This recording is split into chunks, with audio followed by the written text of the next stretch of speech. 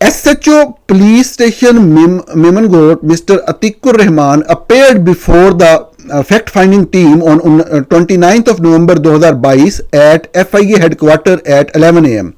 He told SSP Malir, Irfan Bahadur called him to reach ISI office near Lucky Star, Karachi. There were 3 officers already and it was asked to register the case against Arshad Sharif,